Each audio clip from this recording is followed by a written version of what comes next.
Betul nggak sih jauh-jauh hari sebenarnya Presiden sudah ngontak Partai Nasdem menanyakan siapa pengganti Joni Plate sebagai yang tersangkut kasus korupsi dan tidak direspon oleh Nasdem? Ya kalau itu mungkin bisa kita tanya sama Bang Surya ya. Oke, Maybe yes, maybe no. kalau menurut Anda?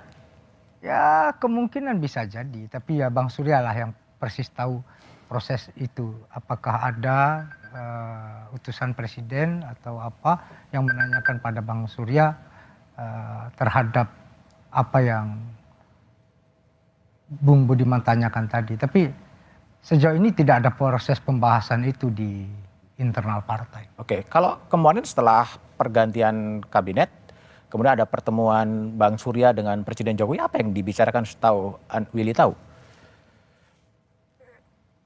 Relasi seorang Surya Paloh dengan Jokowi itu beyond the formal relation gitu. Hubungannya sangat dalam, abang dan adik. Kebetulan Bang Surya ulang tahun tanggal 16 Juli. Oh.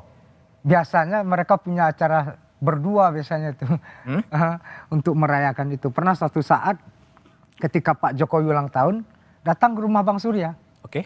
Mereka merayakan itu berdua, Bang Surya bawa kue, terus didoain, nyanyi, terus ditiupin sama Bang Surya. Berdua aja mereka. Jadi ini sebuah relasi secara abang dan adik yang ya memang kita harus akui siapa sih manusia yang tidak kita lagi up atau ada lagi down? Kemarin lagi up itu. Lagi up? Lagi happy-happy. Kenapa happy-happy? Ya cair lagi lah. Kan namanya orang berjauhan antara ruang dan waktu yang sekian lama melahirkan kerinduan-kerinduan yang kemudian bisa dicairkan dengan pertemuan kemarin gitu. Oke. Jadi setelah kembali lagi kepada pertanyaan awal, ketika Plate sudah dinonaktifkan, ada nggak sih conversation antara pihak istana dengan Nasdem untuk siapa nih yang mau ganti Plate dari Nasdem? Kan itu jatahnya Nasdem sebetulnya. Persisnya tidak tahu saya apa yang kemudian. Kalau di dalam partai politik Nasdem sendiri ada pembicaraan soal itu?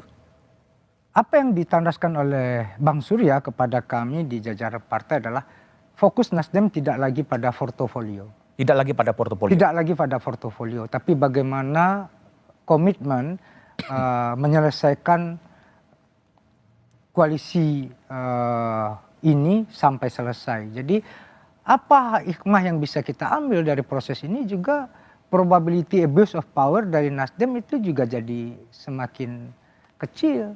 Betul nggak sih Bang Willy ketika kemudian di internal DPP Partai Nasdem kemudian mengutus Mbak Siti Nurbaya gitu sebagai kader Nasdem dan juga menteri untuk bertemu presiden menanyakan sebenarnya mau gimana sih antara presiden dengan Nasdem ini? Enggak, itu suatu hal yang berbeda ya. Komunikasi Bu Siti dengan presiden itu lebih kepada komunikasi antara pembantu presiden dengan presiden sendiri, bukan dalam konteks kepartaian. Jadi dua hal yang berbeda. Berbeda ya? Kalau bicara kepartaian langsung Bang Surya yang berbicara dengan Presiden Jokowi, itu tidak ada hal yang kemudian didelegasikan. Sejauh ini kultur itu yang selalu dibangun bahwasanya trust building yang selama ini terjadi, komunikasi itu terjadi ya antara seorang Surya Paloh dengan Presiden Jokowi, bagaimana mereka punya kedekatan yang benar-benar unik gitu ya. Nggak bisa dicerna secara normatif 2+2 4, 2 kali 2 4 tidak bisa ya. Ini kadang-kadang melambung, kadang-kadang begini gitu ya. Ini yang kemudian romantika dan dialektika yang kemudian terjadi ya. Tapi apapun itu, bagaimana pertemuan itu harus kita lihat ini adalah sebuah sikap yang sangat dewasa dari mereka berdua mempertontonkan perbedaan sebuah keniscayaan dan kemudian ini membuat realitas politik kita panas-panas ngadem. Itulah Nasdem.